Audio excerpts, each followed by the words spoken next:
Hello, and welcome to a quiet night in the past. You're safe here, wherever you are, whatever kind of day you've had. The world outside may still be moving, but here, time slows, just a little. We're not rushing anywhere tonight. There's no urgency, no need to stay alert, no story that demands your full attention. Just a soft voice, a gentle rhythm, and a distant time that asks nothing of you but rest. We're going to step into a morning long ago, not one marked by war or glory, not a day of grand battles or noble quests, but an ordinary day in the life of a man most history books have forgotten.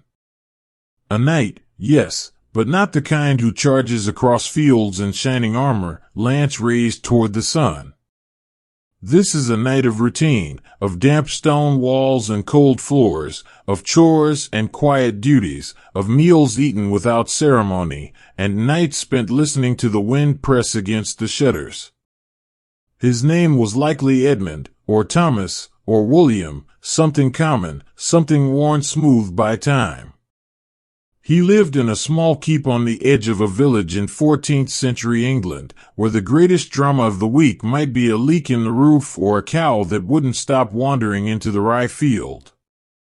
And tonight, we'll walk beside him through one uneventful day, a day so ordinary, so slow, so utterly lacking in excitement, that it might just be exactly what your mind needs to let go. If you'd like, you can leave a quiet trace of your presence, just a word or two in the comments, where you're listening from, and what time it is there. Maybe it's 10:13 p.m. in Seattle, and you're curled beneath a thick blanket. Maybe it's already 2:47 a.m. in Manchester, and the street lamp outside casts a soft orange glow on your wall. Wherever you are, you're not alone. And if these kinds of stories help you unwind, perhaps you'll consider subscribing to Wisdom Life. But don't worry about that now. That's a thought for tomorrow. For tonight, just listen. Let your eyes close, if they're not already closed. Let your breath settle into its natural rhythm, no need to force it, no need to change anything. With each exhale, feel a bit more of the day's weight slip away. The thoughts that circled earlier can wait. The plans, the worries, the things left unsaid, they'll still be there when you wake. But for now, they can rest. And when you're ready, we'll begin. Not with fanfare, not with thunder, but with the faint creak of a wooden bed frame, the chill of stone beneath bare feet, and the first dim light of dawn creeping through a narrow window. It's the year 1347. The air is damp. The fire has gone out. And somewhere, far off, a church bell tolls 3 times, softly, as if not wanting to disturb the silence. This is not a story about heroism. It's a story about being human.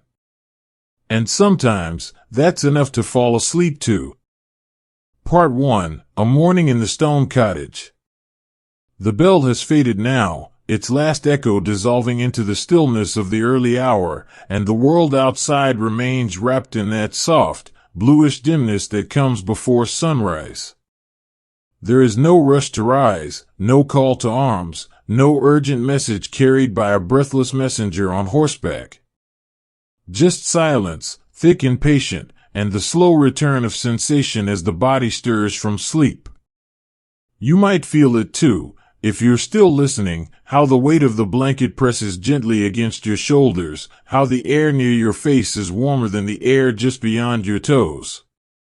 For Sir Edmund, lying on a narrow bed of stuffed straw beneath rough woolen covers, waking is not an event but a gradual return, like mist rising from a field. His back aches faintly, a familiar companion after years of sleeping on wooden frames with little padding, and his neck feels stiff where it pressed against the lumpy linen pillow. The stone walls of the room breathe cold, drawing warmth from the air, and when he shifts slightly, the straw inside the mattress rustles like dry grass underfoot. He does not open his eyes right away. Instead, he listens. The house is quiet, but not empty. Somewhere down the hall, a child sighs in their sleep. A log shifts in the hearth of the main chamber, sending up a faint puff of ash. Outside, a rooster calls, not loudly, not insistently, but with the calm certainty of something that has done this every morning for months. He turns his head slowly, just enough to see the shape of his wife beside him, her form outlined under the covers, her breathing deep and even.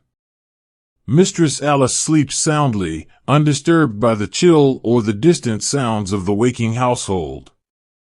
He watches her for a moment, not with passion or longing, but with the quiet recognition of shared routine, of two lives worn smooth by time and repetition. Then he pushes the covers back just enough to swing his legs over the edge of the bed. The floor is stone, uneven and cold, and his bare feet meet it with a soft slap. He sits there for a while, letting his body adjust, feeling the stiffness in his knees, the slight pull in his lower back. He rubs his face with both hands, dragging his palms from forehead to chin, then flexes his fingers one by one, feeling the joints crackle softly. It is not a grand awakening. There are no noble thoughts, no heroic intentions forming in his mind. Only the simple awareness that another day has begun, and there is work to do. He reaches for the robe draped over a nearby chair, coarse wool, patched at the elbow, and pulls it on. The fabric scratches lightly against his arms, familiar and unremarkable. He stands, slowly, testing his balance, then walks to the small basin on the washstand. He dips a cloth into the water, cold, untouched since last night, and wipes his face, his neck, behind his ears. The water is bracing but not shocking, just enough to clear the haze of sleep. He runs wet fingers through his thinning hair, combs it back with his hands, then ties a simple leather cord around it to keep it out of his eyes. There is no mirror. He does not need to see himself. He knows what he looks like, a man in his late 40s, weathered by wind and sun, with deep lines around his eyes and a beard gone mostly gray. Not handsome, not fearsome, just a man who has lived. He steps to the window and lifts the wooden shutter just a crack. Outside, the sky is lightening, pale gray giving way to a faint silver along the eastern horizon. The courtyard below is still shadowed, the hayloft a dark hump against the fence, the well a silent pillar in the center. No one is moving yet. The horses in the stable shift occasionally, their breath visible in the cold air. A cat slips from beneath the granary, pauses, then vanishes into the brush along the wall. He closes the shutter again and moves quietly to the door, opening it just enough to slip through without disturbing the sleeping house. The hallway is darker, colder, lit only by the faint glow seeping under the door to the great hall. He walks barefoot, each step muffled by the dust on the floorboards, and descends the short staircase to the lower level. The kitchen is dim, lit only by the embers in the hearth. An old servant woman, her face lined with decades of smoke and labor, crouches beside the fire, blowing gently into the coals until they glow red again. She does not look up as he enters. She knows his footsteps. She places a pot of water on the iron grate, then reaches for the oats stored in a sealed chest. Edmund sits on a low bench near the wall, pulling on thick woolen socks, then his leather shoes, worn at the soles, laced tightly to keep out the damp. He wraps a scarf around his neck, not for warmth exactly, but because it is what he always does. The fire begins to catch, casting flickering shadows on the rafters above, and the first real light of the morning fills the room with a soft, amber pulse. The servant pours ground oats into the pot, stirs with a long wooden spoon, and adds a splash of sour milk from a clay jug. The smell rises slowly, earthy, warm, slightly tangy, a scent that means morning, means routine, means another day beginning as so many others have. You might notice how heavy your own limbs feel right now, how your breathing is slowed without you deciding to change it. That's all right. Stay where you are. Let the story carry you, like a leaf drifting on a slow-moving stream. There's no need to follow every detail. Some will linger in your mind. Others will fade before they fully form.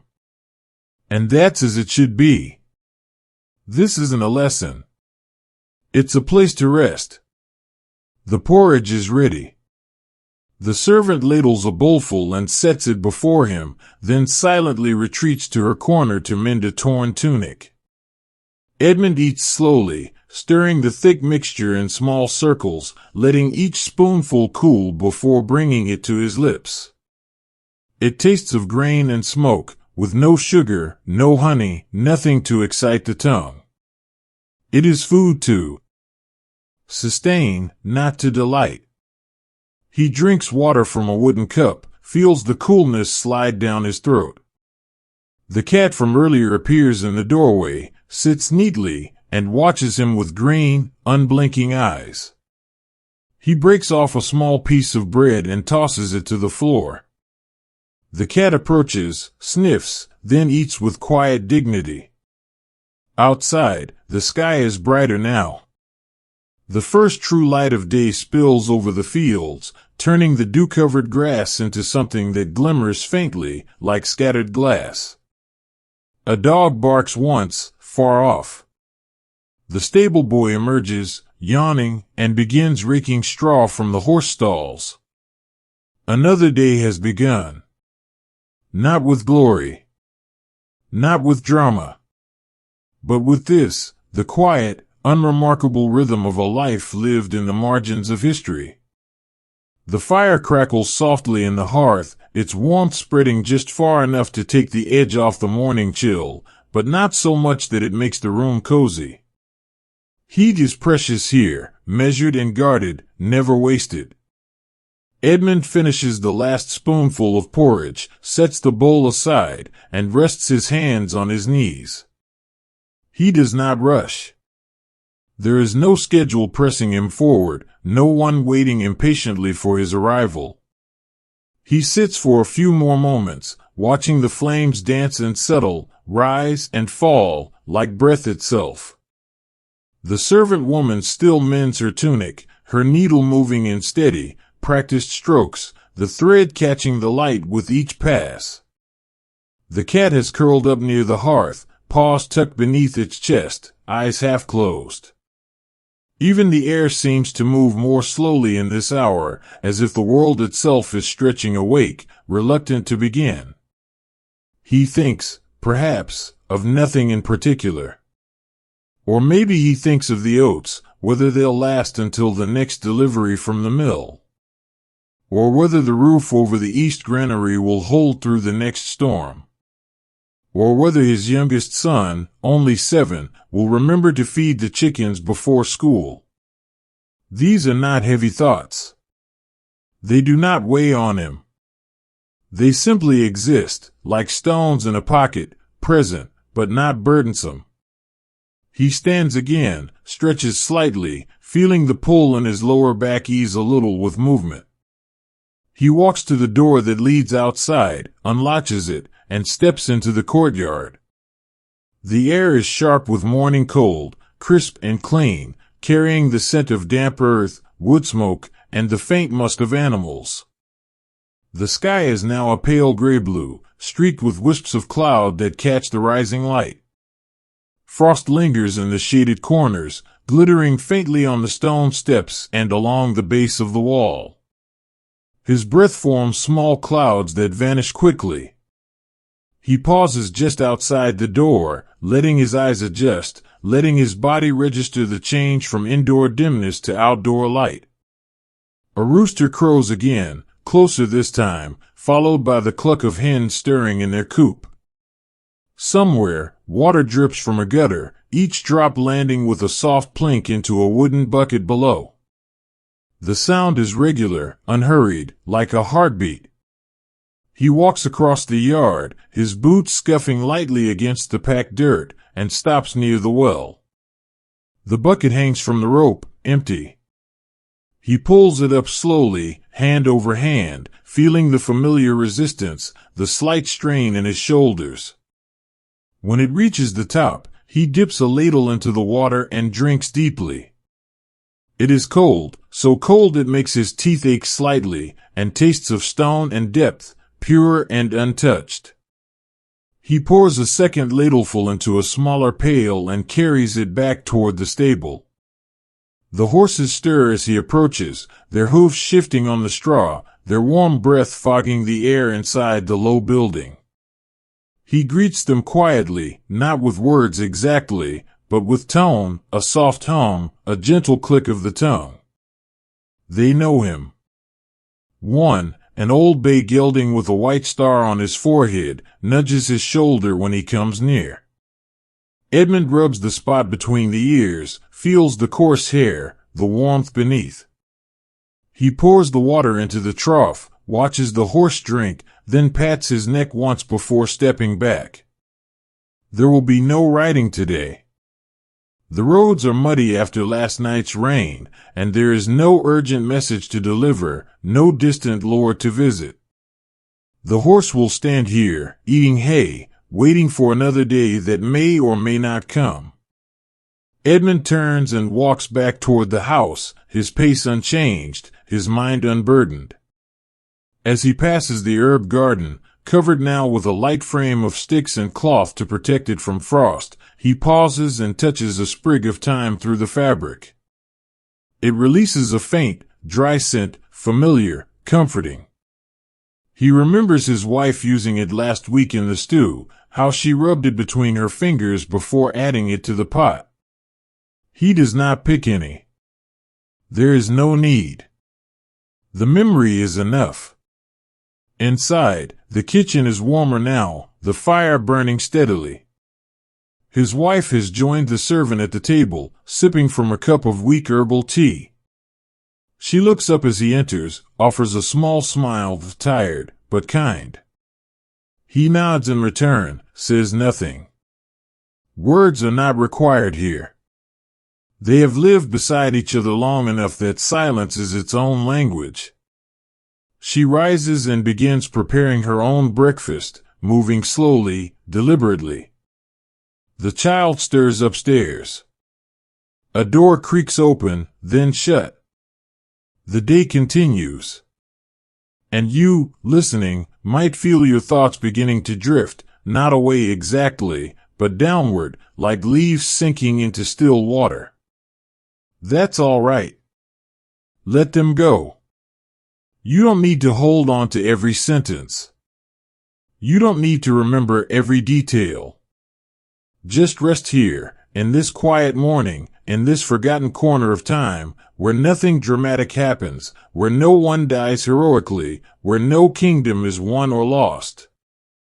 Just a man, a house, a fire, a bowl of porridge, and the slow, inevitable turning of another ordinary day.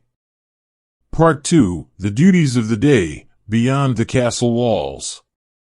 The morning deepens, and the light now spills fully across the courtyard, washing the stone walls in a soft, diffused glow. The frost has begun to retreat, melting into dark patches on the ground, and the air carries less of that sharp morning bite. Edmund stands near the stable door, watching as the stable boy, thin, freckled, no older than 14, finishes brushing down the second horse. The boy works slowly, not from laziness, but because there is no need to hurry. He hums under his breath, a tune without name or origin, something passed down through seasons of routine. Edmund does not speak to him, not yet. He simply observes, arms crossed, weight shifted slightly onto one foot, feeling the warmth of the sun on his left shoulder where it reaches around the corner of the building. It is not a strong sun. It does not promise heat. But it is there, persistent, patient, like the day itself. After a while, he turns and walks toward the granary, his boots leaving faint prints in the damp earth. The door is heavy oak, bound with iron straps, and it opens with a slow creak. Inside, the air is cool and still, thick with the scent of dried grain, yeast, and old wood. Sacks of oats, barley, and rye are stacked neatly along the walls, tied with twine and marked with simple charcoal symbols, his own system, developed over years. He runs a hand along the top of one sack, feels the slight give beneath the fabric, then lifts a corner to peer inside. A faint puff of dust rises, catching the thin beam of light from the high window. He frowns slightly, not in anger, but in quiet concern. There are signs of weevils near the seam. Not many. Not enough to spoil the lot. But enough to notice. Enough to remember. He makes a mental note, dry the next batch longer before storage. Rotate the sacks more often. Small things. Manageable things.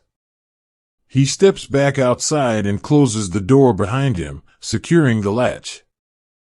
To his right, two farmers approach, the elder leaning on a staff, the younger carrying a small wooden tablet. They greet him with quiet nods, no ceremony, no bowing. He is their lord, yes, but a minor one, and they have known each other too long for formalities. The elder speaks first, voice low and gravelly, words shaped by decades of wind and labor. The barley in the lower field is growing unevenly. Some rows are stunted. The soil there stays wet longer after rain, and the roots seem weak. Edmund listens, head tilted slightly, eyes focused somewhere between the man's shoulder and the horizon. He does not interrupt. He does not offer immediate solutions. He simply takes it in, lets the information settle like sediment in still water. Then he asks how deep they plowed. Whether they used the same seed as last year. If the birds have been troublesome. The answers come slowly, thoughtfully. No rush. No urgency. They walk together toward the edge of the village, past small cottages with thatched roofs, smoke curling from their chimneys. A woman kneels by a bucket, scrubbing clothes against a stone. A child chases a duck across the path, laughing softly. Chickens scatter at their approach, then return moments later to peck at the dirt. The earth is soft underfoot, dark and rich, and the furrows in the fields run straight, if not perfectly even. Edmund kneels beside one row, brushes away a few leaves, examines the base of a young plant. The stem is thin. The color lacks vibrancy. He presses a finger into the soil, it yields easily, holds moisture too long. He nods once, then stands. They will need to dig a shallow ditch along the border to improve drainage. Nothing grand. Nothing costly. Just a few hours of work, a few shovels, some teamwork. The younger farmer writes this on his tablet with a piece of chalk, then slips it into his tunic. They stand there for a while, looking out over the land. The sky remains overcast, but not threatening. A crow calls from a distant tree. The wind moves through the tall grass at the field's edge, creating a soft, whispering sound, like someone turning pages in a book too quietly to read. Edmund does not speak. Neither do the farmers. They simply stand, side by side, breathing the same air, feeling the same mild breeze, sharing the same unspoken understanding. This land must be cared for, not conquered. It gives what it can, when it can, and asks only for patience in return. The eaves, each one landing with a soft, rhythmic plink into the wooden trough below.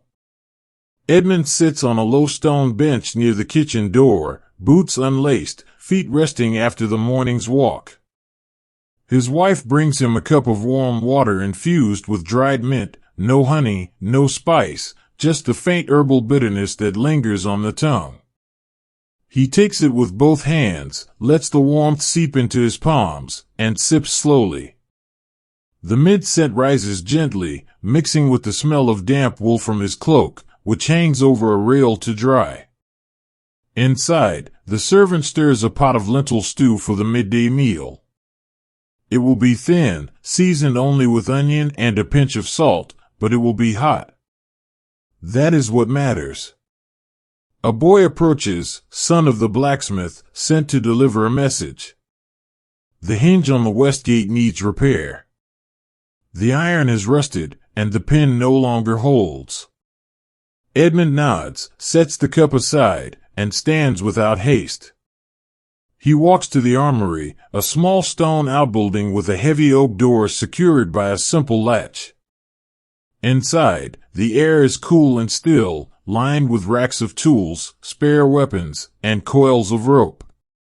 He selects a hammer, a small file, and a cloth bundle of spare nails, then wraps them in a leather apron before carrying them outside. The walk to the gate is short. The village is small. Everything is within walking distance. No need for horses. No need for fanfare. The gate itself is made of thick oak planks bound with iron bands, now pitted with age and weather.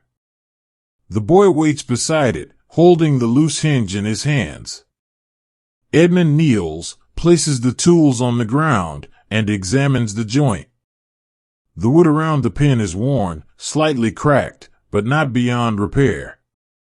He works methodically, removes the old nail, cleans the rust from the metal, shapes the end of a new pin with the file, then drives it in with 3 firm, even strikes of the hammer.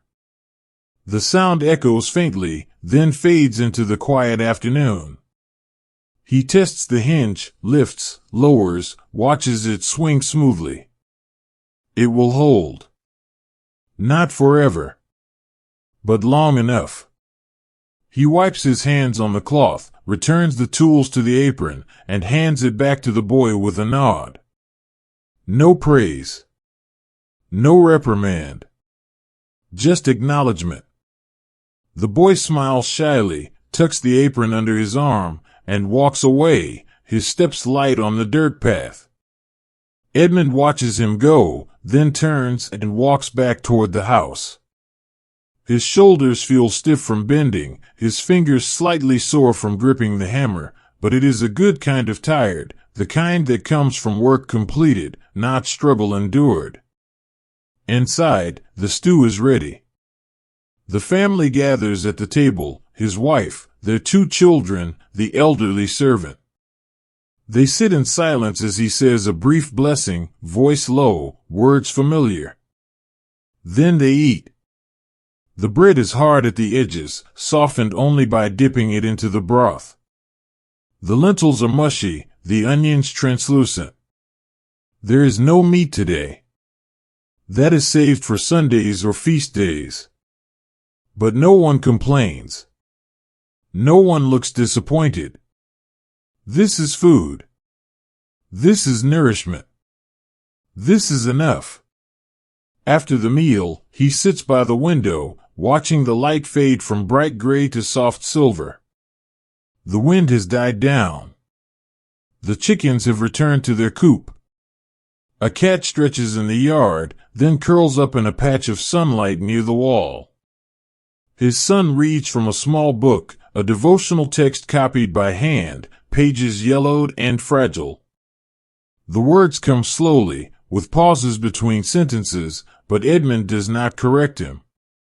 He listens to the rhythm of the reading, the rise and fall of the young voice, the occasional stumble over a Latin word. It is not about accuracy. It is about presence. About continuity. And you, listening, might feel your breath slowing further, your body sinking deeper into whatever surface holds you. That is how it should be. You do not need to follow every detail. You do not need to remember names or dates or tasks. You only need to rest here, in this unhurried world, where time moves like water through sand, where nothing demands your attention, where the greatest event of the day is a repaired hinge, a bowl of stew, a child's quiet voice reading in the dimming light. There is no drama here. No conflict. No climax. Only life. Ordinary. Unremarkable. And deeply, quietly peaceful. Part 3. The Weight of Armor, a Knight's Daily Burden. The afternoon light has softened further, spilling across the courtyard in wide, pale bands that stretch from the western wall to the edge of the stable. The air is still, carrying only the faintest breath of wind through the tops of the sycamore trees beyond the garden fence. Edmund sits on a low wooden bench near the armory door, unlacing his boots and rubbing the arch of his left foot where a loose stitch in the leather has begun to press against his skin. He sets the boots aside, then reaches for a small pot of animal grease and a scrap of cloth. Without hurry, he works the grease into the seams of the leather, smoothing the rough patches, letting the oil seep into the fibers. It is not a task that demands thought, but one that requires presence, a quiet ritual repeated after every long walk, every damp day, every season of wear. His hands move with the ease of decades, fingers knowing just how much pressure to apply, how slowly to rub, when to add another dab of grease. There is no rush. The work will wait if he does. But so will everything else. And so he continues, stroke after stroke, until the leather darkens slightly and the surface feels supple again. Later, he stands and steps into the armory. The room is dim, lit only by a single high window covered with oiled parchment that diffuses the daylight into a milky glow. The walls are lined with racks, some holding spears with blunted tips, others with shields leaning at slight angles, their painted surfaces faded from years of storage. In the corner, a wooden dummy stands draped with a padded undergarment, the kind worn beneath armor to cushion the weight. Edmund removes his outer tunic and pulls on the gambeson himself, a thick, quilted jacket stuffed with layers of linen and wool. It is heavy, but familiar, like an old coat that has molded itself to the shape of his body. He ties it at the shoulders and waist, adjusts the sleeves, then lifts the hauberk from its stand. The chainmail shirt hangs like water given form, thousands of interlocking iron rings cold to the touch, glinting faintly in the low light. He lifts it carefully, drapes it over his head, and lets it settle over the gambeson. The weight comes down gradually, first on his shoulders, then spreading across his chest and back. 18 pounds, perhaps more when dry. When wet, it would be heavier, but today it is dry, and the burden is one he knows well. He fastens the straps at the sides, checks the fit in the small looking glass, a piece of polished iron set in a wooden frame, and turns slowly, listening to the soft metallic whisper of the rings shifting against one another. It is not a loud sound. Not clanging. Not dramatic. Just a continuous, gentle rustle, like fine sand poured slowly from one hand to another. He picks up the coif, the mail hood that covers the head and neck, and secures it beneath his chin. Then the gauntlets, each finger protected by articulated rings, stiff at first but loosening with movement. Greaves for the shins. Sabatons for the feet. Each piece added with care, not for battle, but for training. For routine. For the expectation that, even in peace, a knight must remain ready. Not to fight, perhaps, but to be seen as capable of it. He steps outside, the sunlight now lower, casting long shadows across the yard. The weight settles into his posture, he stands straighter, not out of pride, but necessity. The mail pulls at his shoulders, demands balance, discourages slouching. He walks slowly toward the practice ground, a flat patch of packed earth enclosed by a low wooden fence. A few young men are already there, sons of farmers, servants' boys, one apprentice from the blacksmith's shop, all dressed in simple tunics and leather jerkins.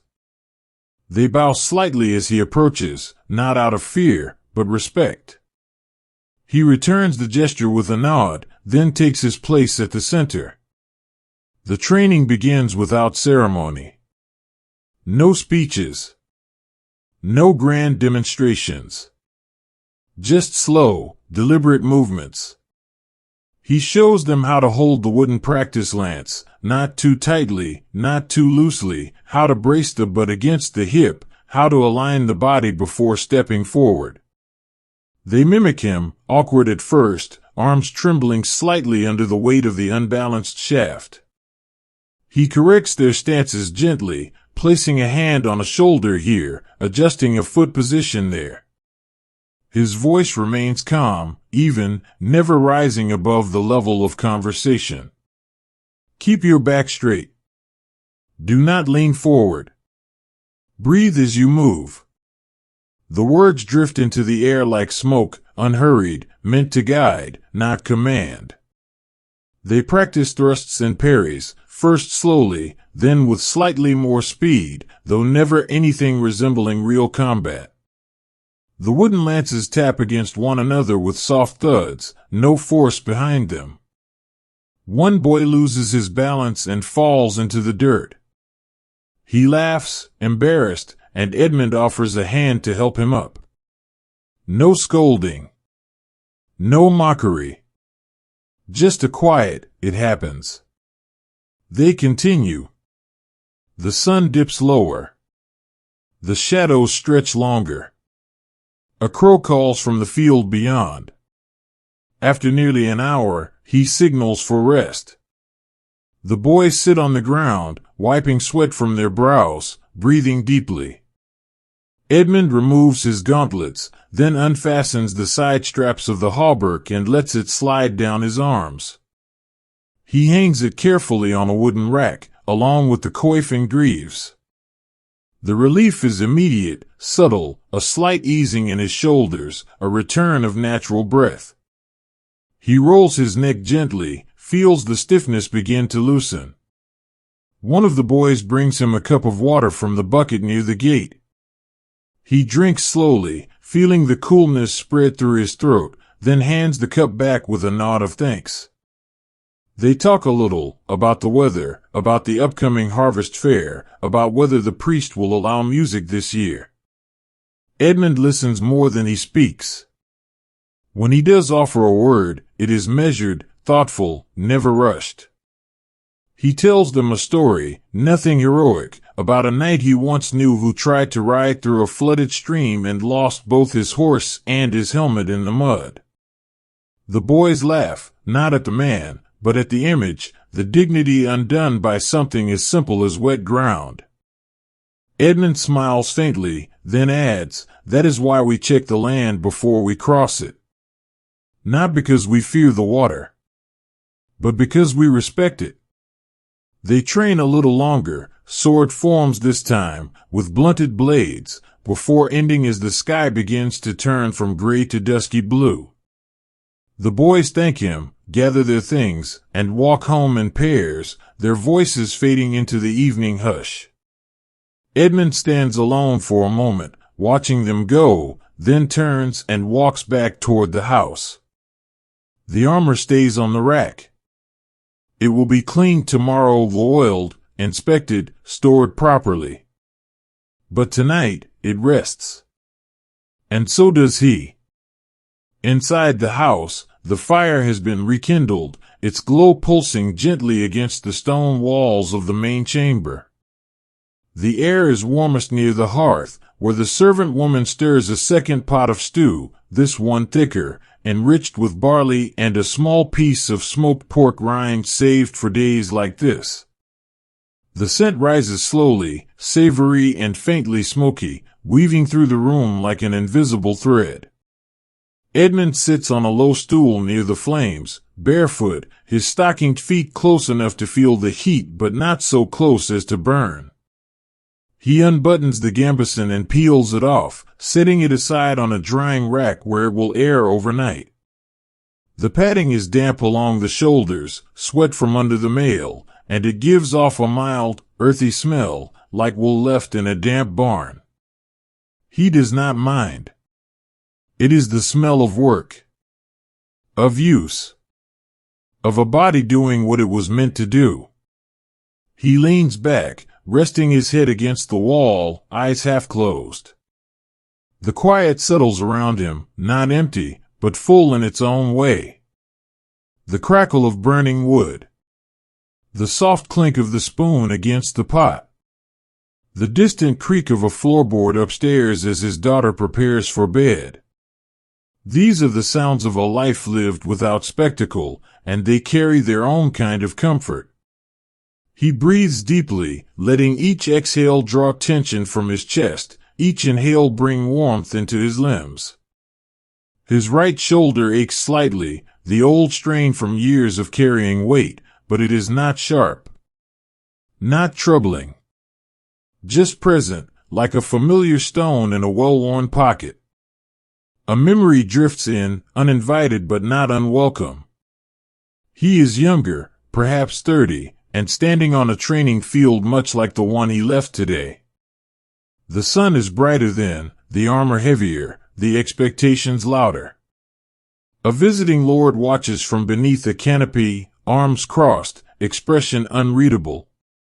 Edmund fights another night, both of them clad in full gear, lances locked in a test of strength.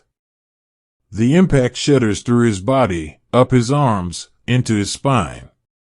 He holds. He wins. There is applause. A nod from the Lord. A cup of wine offered afterward. But now, as he sits by the fire, that moment feels distant, almost unreal, as if it happened to someone else. That man cared about honor. About reputation. About proving himself. This man, the one sitting here, tired but at peace, cares only that the gate hinge is fixed, that the children learn to stand straight, that the stew is warm when it is served. His wife enters quietly, carrying a folded linen cloth. She kneels beside him and places the cloth over his shoulders, not because he is cold, but because she knows the chill of metal lingers in the bones long after the armor is removed. She does not speak. She simply smooths the fabric, brushes a speck of dust from his sleeve, then rests her hand lightly on his knee before rising again. The touch lasts only a few seconds, but it carries the weight of decades. He does not open his eyes. He does not need to. He feels it all, the care, the quiet understanding, the shared history written in small gestures. Later, after the meal, a simple serving of stew with bread, eaten in silence, he sits again by the fire, this time with a small pair of pliers and a spool of thin iron wire. One of the gauntlets has a loose ring near the thumb, and he intends to fix it tonight. The work is meticulous, requiring focus but not effort. He bends the wire carefully, threads it through the damaged links, twists it closed with steady fingers. Each movement is small, deliberate, unhurried. The firelight glints off the metal, casting tiny reflections on the ceiling. Outside, the wind returns, brushing against the shutters with a soft, rhythmic tapping, like a finger idly knocking on wood. A cat jumps onto the bench beside him, curls into a tight circle, and begins to purr, the sound blending with the crackle of the flames. He works until the repair is complete, then sets the gauntlet aside and stretches his hands open and closed a few times, feeling the stiffness in his knuckles. He thinks, briefly, of how many hours of his life have been spent tending to armor, cleaning it, repairing it, putting it on, taking it off. Not for war. Not for glory. But for duty. for appearance. For the idea that a night must always be ready, even when there is nothing to be ready for. And yet, there is peace in the repetition. In the knowledge that some things do not change. That care must be given, whether or not anyone sees it. He stands slowly, hangs the repaired gauntlet on the rack with the others, then walks to the window. The night is clear now, the clouds having drifted eastward, revealing a scatter of stars above the tree line. The moon is not full, but bright enough to cast soft shadows across the yard. The world is very quiet. No voices. No barking dogs. Just the occasional rustle of leaves and the slow, steady breath of the house settling into sleep. And you, listening, might feel your own body growing heavier, your thoughts softer, less defined. That is how it should be. You do not need to follow every motion, every memory, every small act of maintenance. You only need to rest here, in this stillness, in this world where greatness is measured not in battles won, but in tasks completed, in care given, in quiet presence. There is no fanfare. No triumph. No final lesson. Only the gentle weight of a life lived slowly. And the deep, unspoken truth that sometimes the most peaceful moments are the ones no one ever writes down. Part 4, by the firelight, the quiet hours of home. The house has settled into the rhythm of evening, its wooden beams releasing the day's warmth in slow, almost imperceptible waves. The fire in the hearth burns lower now, reduced to a bed of glowing embers that pulse faintly with each soft breath of air through the chimney. Shadows stretch across the walls, tall and wavering, shaped by the last remnants of flame. Edmund sits in his usual chair, a heavy oak frame with a cushion worn thin from years of use, his legs extended slightly toward the heat, his hands resting on the arms of the chair, palms up, fingers relaxed. His boots are off. His tunic is looser than earlier, the laces at the neck undone. He does not speak. He does not read. He simply sits, eyes half closed, watching the dim light flicker across the opposite wall like distant stars seen through moving water. Across the room, his wife Alice works by candlelight, her back straight, her movements small and precise. She holds a pair of woolen socks in one hand, a bone needle in the other, pulling thread through the fabric with quiet consistency. The yarn is coarse, dyed a dull brown with walnut husks, and the sock is meant for their eldest son, whose feet have outgrown last winter's pair. Each stitch is deliberate, unhurried. There is no need to finish tonight. There will be another hour tomorrow, and another after that. Time here is not measured in deadlines, but in repetitions, meals prepared, clothes mended, fires lit and extinguished, days passed without record. Their daughter sits nearby on a folded blanket, cradling a small cloth doll stuffed with dried lavender. The doll has no face, only stitched lines for eyes and mouth, and one arm held together with a safety pin made of bent iron. She rocks it gently, humming a tuneless melody that drifts into the silence like smoke. Her eyelids are heavy, her head tilting forward slightly before she catches herself and sits up again.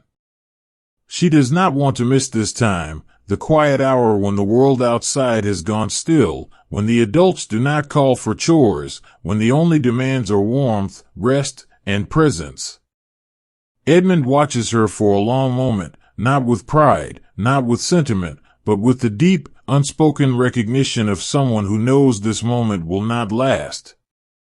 Children grow. Nights like this fade. Even the fire will go out. But for now, it is enough to see her there, swaying gently, holding onto something soft, letting the day slip away without resistance. His son enters quietly, carrying a small book bound in leather too fine for its contents, a copy of devotional prayers transcribed by a local scribe. He sits on the floor near the hearth, opens the book carefully, and begins to read aloud. His voice is soft, hesitant at first, stumbling over unfamiliar Latin phrases, then growing steadier as he finds the rhythm.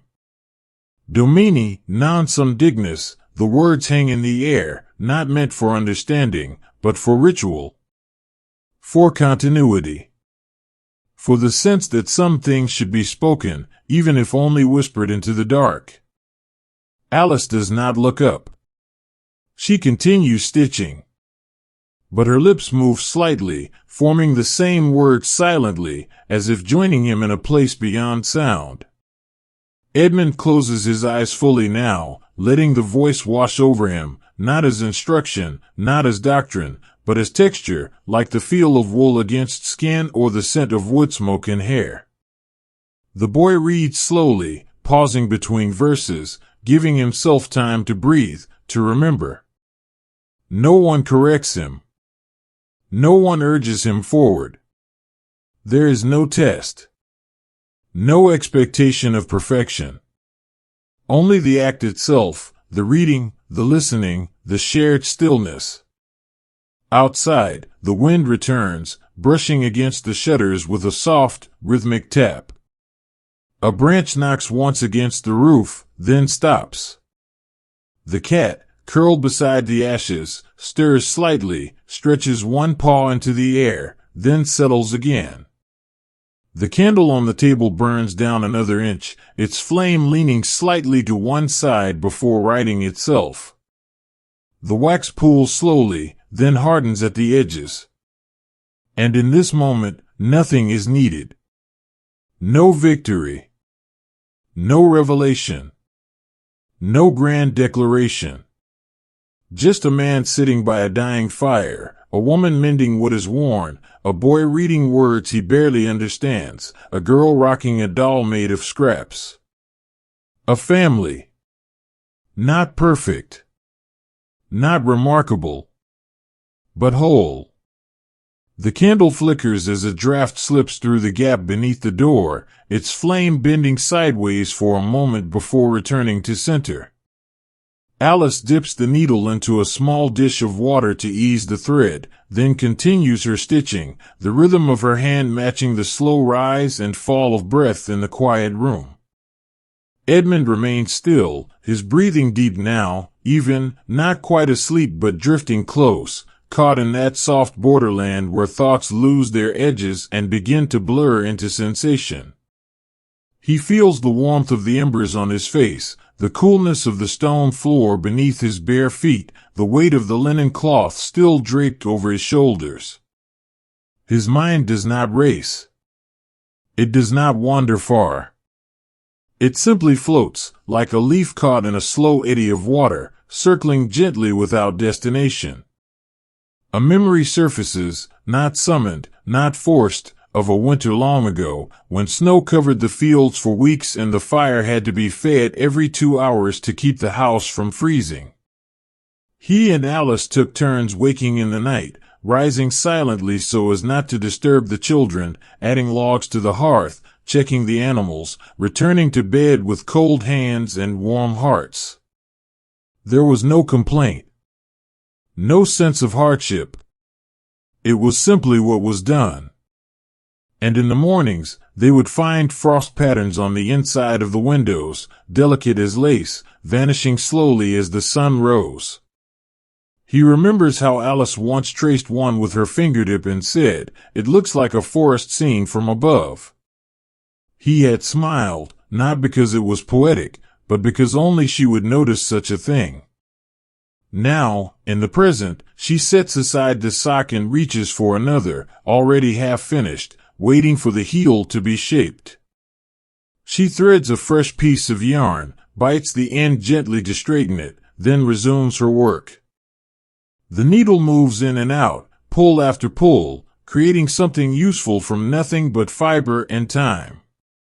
Her fingers are calloused, the skin dry from years of water, wool, and wind, but her touch remains.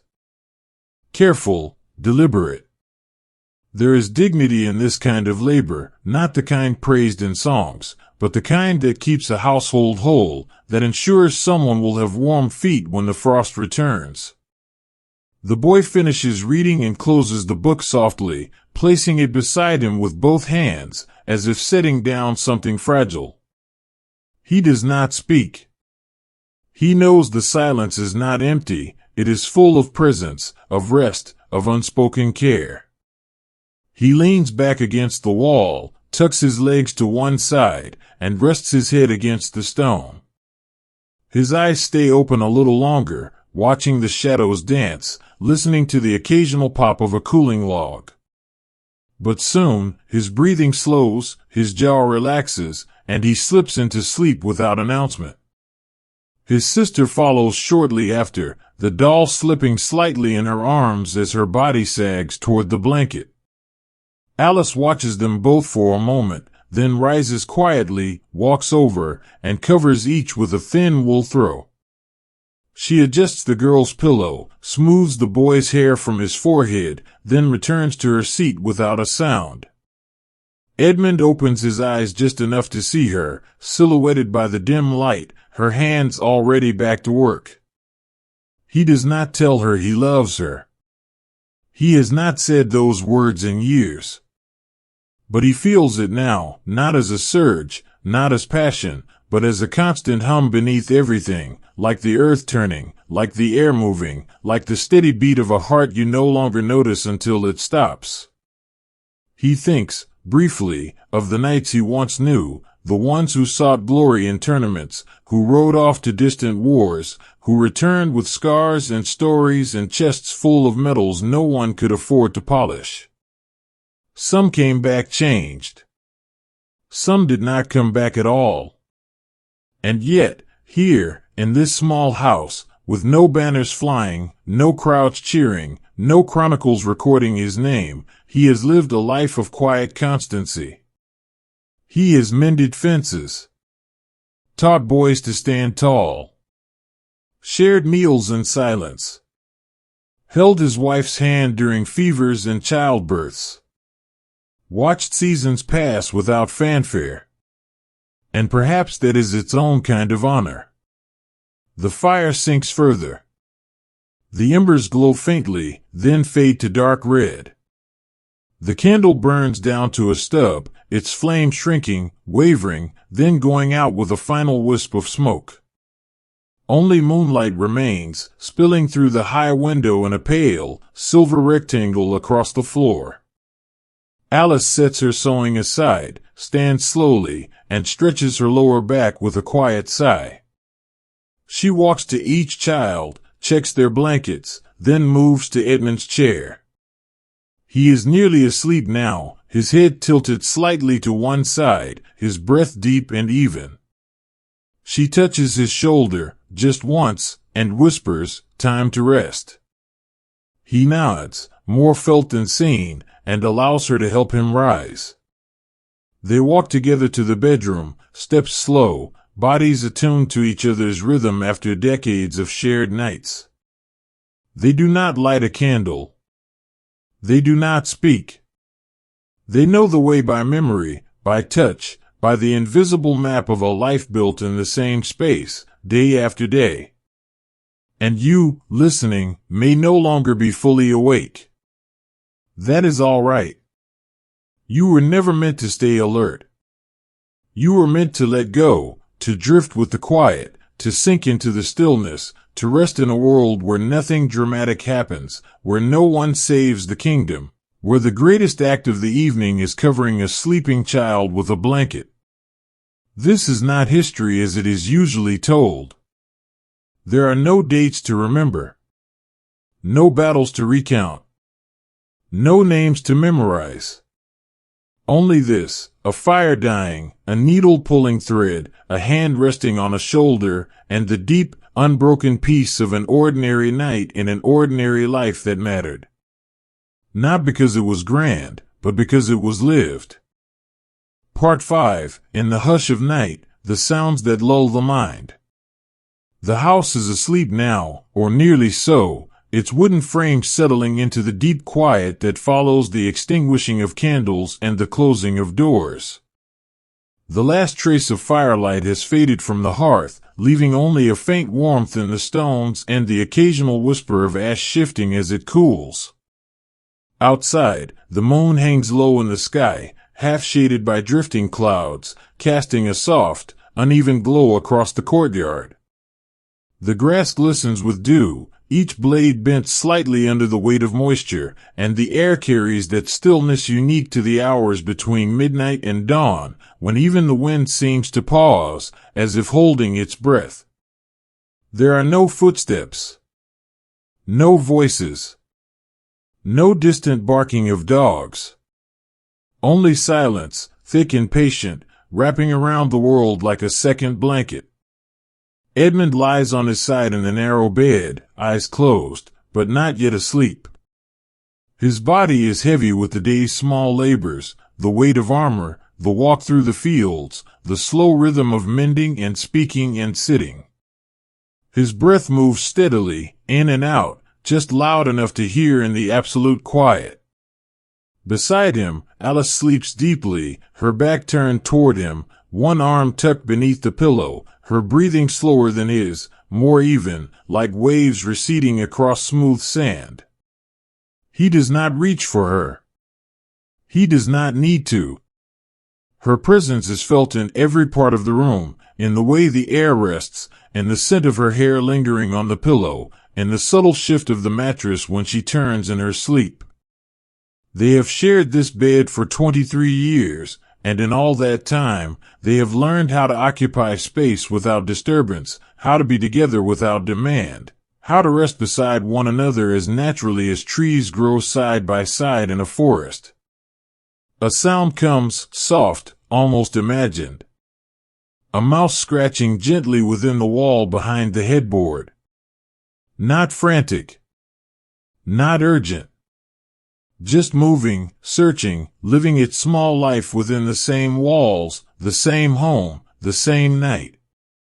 Edmund listens without opening his eyes. He knows the creature is there. He has heard it before, always at this hour, always in the same place. He does not fear it. He does not resent it. It belongs here as much as he does. Sometimes, in the morning, they find tiny droppings near the pantry. They sweep them away, seal the crack with clay, and go about their day. No anger. No drama. Just coexistence. And now, in the dark, its quiet rustling is not an intrusion, it is a companion to wakefulness, a reminder that even in stillness, life continues. Another sound follows, a single drop of water falling from the eaves outside, landing in the wooden bucket beneath the gutter. Plink. Then silence. Plink. Then silence again. The rhythm is irregular, not quite predictable, but steady enough to draw the mind into its pattern. Each drop lands with the same soft precision, sending tiny ripples through the shallow water below. He imagines the shape of those ripples spreading outward, fading before the next drop arrives, never overlapping, never colliding, each one complete in itself, then gone. There is something soothing in that, something that mirrors the passing of moments, of days, of years. One thing happens. Then it ends. Then another begins. No need to hold on. No need to resist.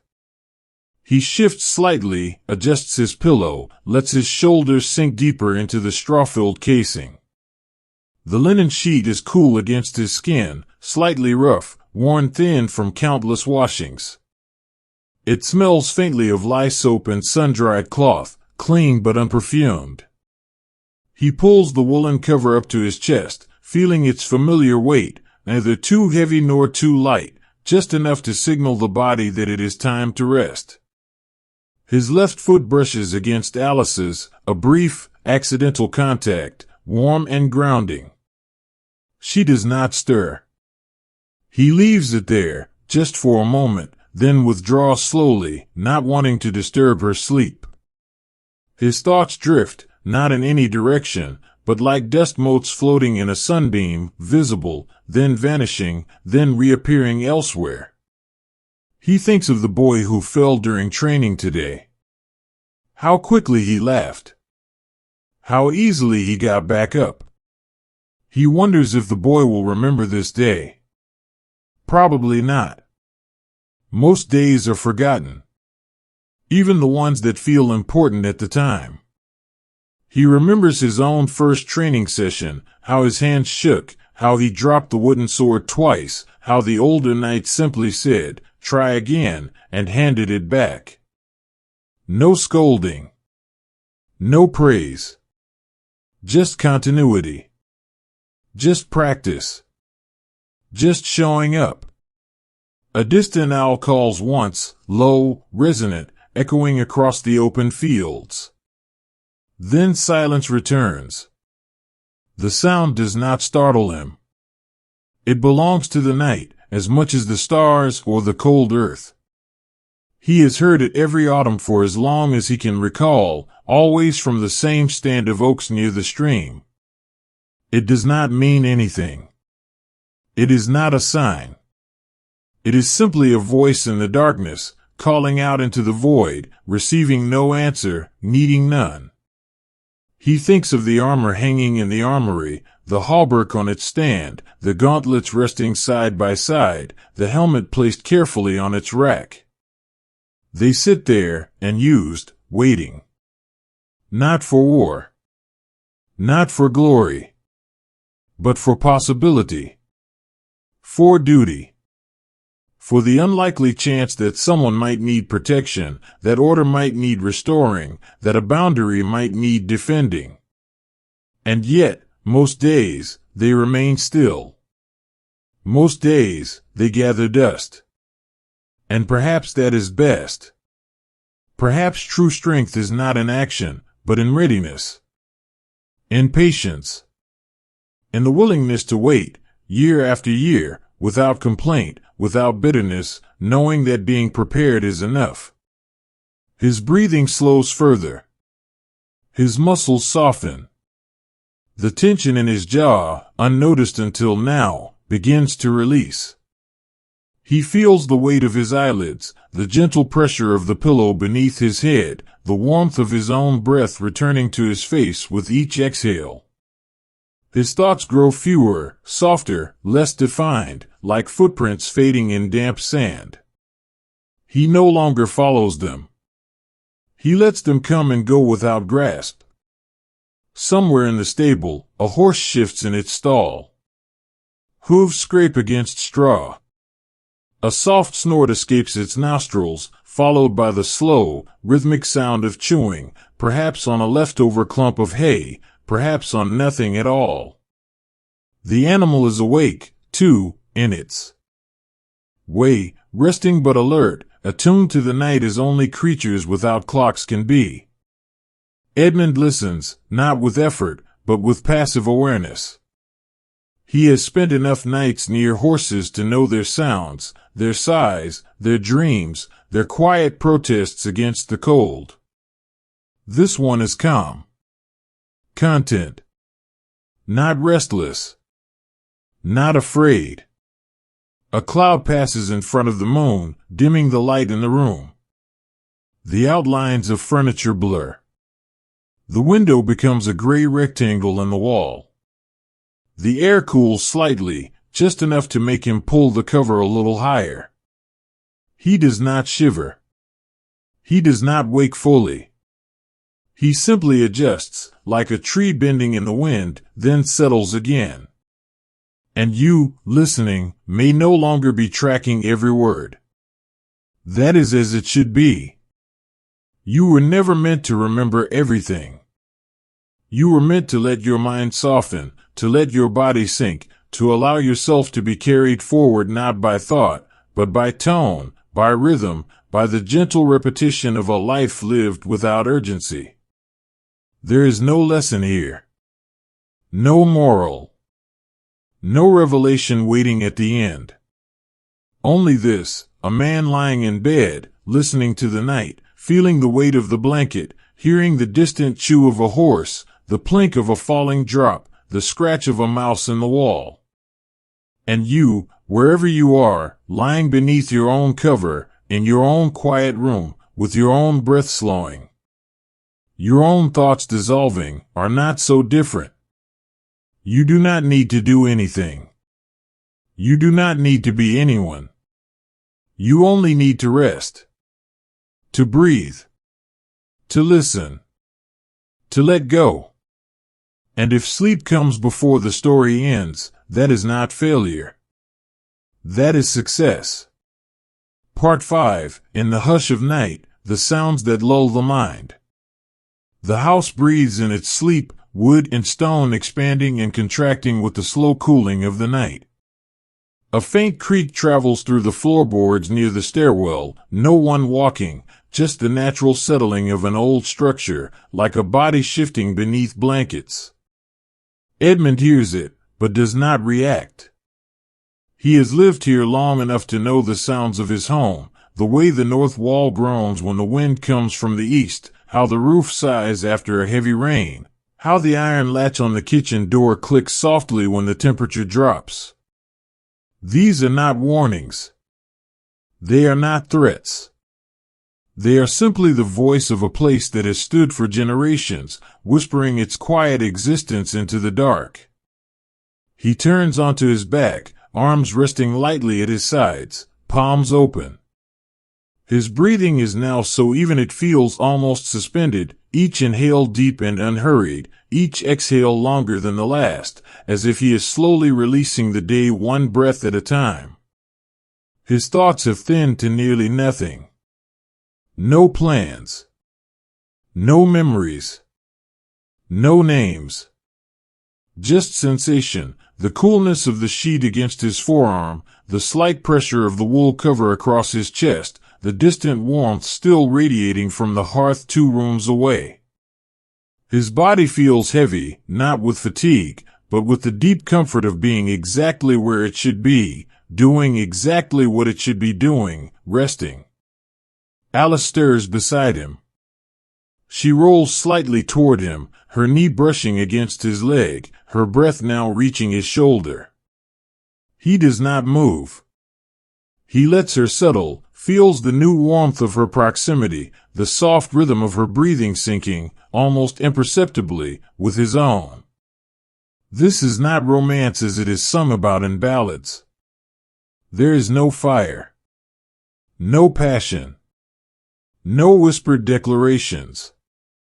But there is something deeper, a silent understanding, a shared history written in thousands of nights like this, and countless small adjustments made without thought, and the simple act of occupying space together, year after year, without need for words. Outside, the owl calls again, once, low and resonant, then silence. A few seconds later, another drop falls from the eaves. Plink. Then nothing. The clouds drift apart, and moonlight returns, spilling across the floor in a pale strike that stretches from the window to the foot of the bed.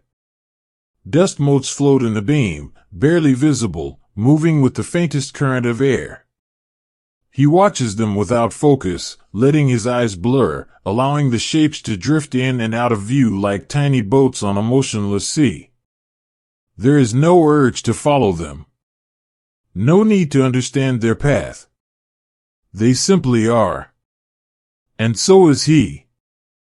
His mind brushes against a memory, faint, formless, of sitting by this same window as a boy, watching snow fall for the first time.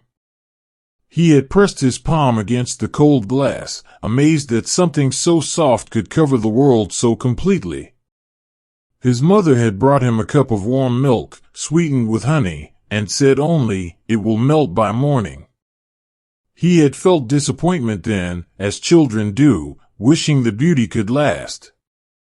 But now, lying here, he understands what she meant, not just about snow, but about everything. Nothing stays. Not beauty. Not pain. not youth, not strength. And perhaps that is what makes each moment precious, not because it lasts, but because it passes. The horse in the stable snorts once more, then grows still. The mouse has stopped scratching. Even the drip from the gutter has paused, the flow slowed by the cooling air. The world seems to hold its breath. The stars burn faintly above, unseen through the roof, but present all the same, distant and constant. Time moves forward, but not quickly. Not urgently. It simply flows, like water through a wide riverbed, unhurried, inevitable. Edmund's eyelids are fully closed now, his face relaxed, his jaw loose. His breathing grows shallower, slower, each cycle taking a little longer than the one before. His hands remain open, fingers slightly curled, as if ready to receive something, or perhaps already holding it. He does not dream yet. He is still caught in that fragile borderland between waking and sleep, the place where stories dissolve into sensation, where language gives way to feeling, where the mind stops trying to make meaning and simply allows itself to be. And you, listening, may already be there too. Floating. Drifting. No longer tracking every sentence. No longer holding on to every word. Just resting in the tone. In the rhythm, in the quiet certainty that nothing is required of you. You do not need to stay awake. You do not need to remember. You do not need to do anything at all. You can let go. You can sink. You can disappear into the hush of this night, into the breath of this man, into the stillness of a world that asks nothing of you but rest. The moon drifts behind another cloud. The room darkens. The dust motes vanish from sight. And somewhere, deep within the quiet, a single thought forms, not in words, not in images, but in feeling. It is safe here. And then, no thought at all. Only sleep. Part 6, another day, just the same, the gentle repetition of life. The first light returns not with announcement, but with quiet persistence, a pale silver seeping through the narrow window, softening the edges of furniture, turning dust into faint gold. It does not wake Edmund. He is already stirring, not from an alarm or a call, but from the body's own slow recognition that time has turned again. His eyes open slightly, not to check the hour, but simply because sleep has loosened its hold.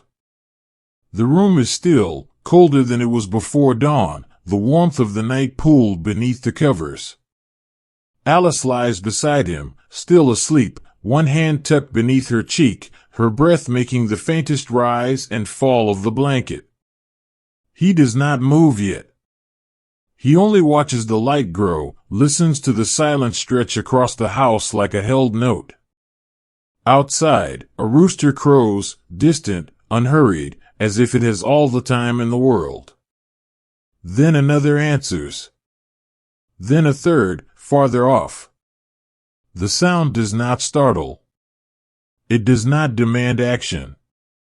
It is simply part of the morning, like the dew on grass or the chill in the air. Somewhere, a door creaks open, likely the stable boy beginning his rounds. A bucket clanks once against stone. These are not loud sounds. They do not break the peace. They weave into it, becoming part of the texture of waking, like threads added to a slowly growing tapestry. Edmund shifts gently, pushes the covers back just enough to swing his legs over the edge of the bed. The floor is cold beneath his feet, the same as yesterday, the same as every morning. He sits for a moment, letting his body adjust, feeling the familiar stiffness in his knees, the slight ache in his lower back. He rubs his face with both hands, drags his palms down from forehead to chin, then flexes his fingers one by one. There is no rush. No need to hurry. The day will wait. The animals will be fed whether he arrives now or in 10 minutes. The oats will still be in the chest. The fire will still need lighting. Nothing has changed. And nothing needs to. He pulls on his robe, the same one from yesterday, still draped over the chair, and walks quietly to the washstand. The water in the basin is cool, untouched, and he dips the cloth in slowly, wrings it out, and wipes his face, his neck, behind his ears. The sensation is mild, familiar, the slight roughness of the linen, the clean scent of well water. He runs wet fingers through his hair, combs it back with his hands, ties it loosely at the nape of his neck. He does not look in the mirror. He knows what he will see. He does not need confirmation.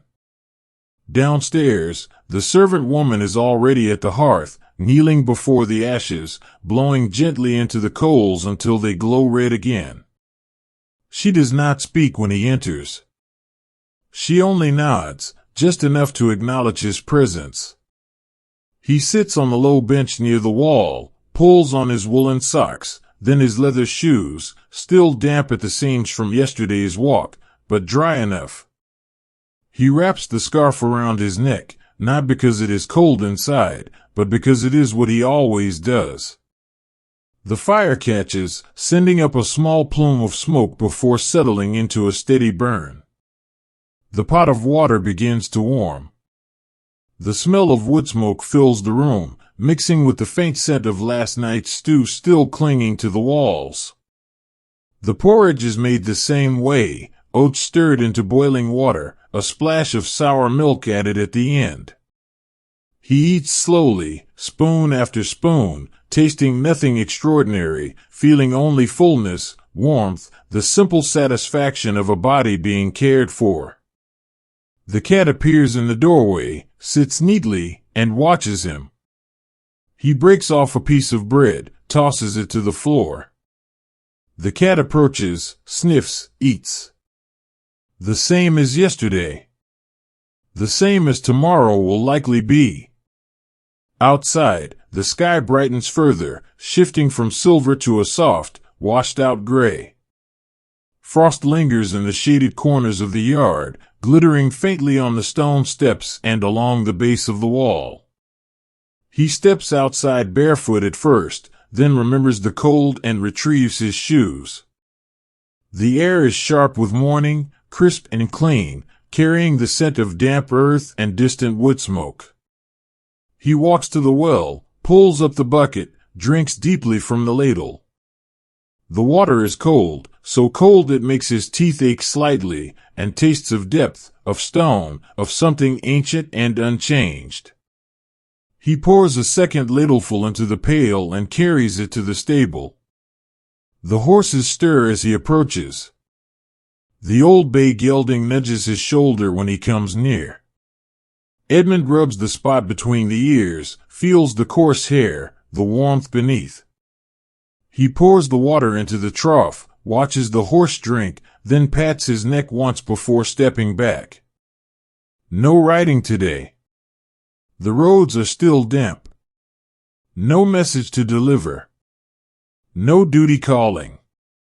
And you, listening, may no longer be aware of every word. That is how it should be. You were never meant to stay alert. You were meant to let go, to drift with the rhythm of this life, so ordinary, so uneventful, so deeply peaceful in its repetition. Because this is not a story about change. It is a story about staying. About doing the same things, day after day, not because they matter to history, but because they matter to the people who live them. Back in the courtyard, the light has deepened, spilling across the packed earth in wide, even bands. The frost is retreating now, melting into dark patches on the ground, and the air carries less of that sharp morning bite. Edmund stands near the granary door, watching as the stable boy leads the second horse out for brushing. The boy hums under his breath again, a tune without name, passed down through seasons of routine. Edmund does not speak. He simply observes, arms crossed, weight shifted onto one foot, feeling the warmth of the sun on his left shoulder where it reaches around the corner of the building. It is not a strong sun. It does not promise heat. But it is there, persistent, patient, like the day itself. He walks to the armory, opens the heavy oak door, and steps inside. The room is dim, lit only by the high window covered with oiled parchment. The armor hangs exactly as he left it, the hauberk on its stand, the coif folded neatly beside it, the gauntlets resting side by side. He runs a cloth lightly over the chainmail, checking for moisture, finding none. He will oil it properly tomorrow. Not today. Today is for smaller things. For routine. For presence. Outside, the farmers return, same two men, same quiet nods.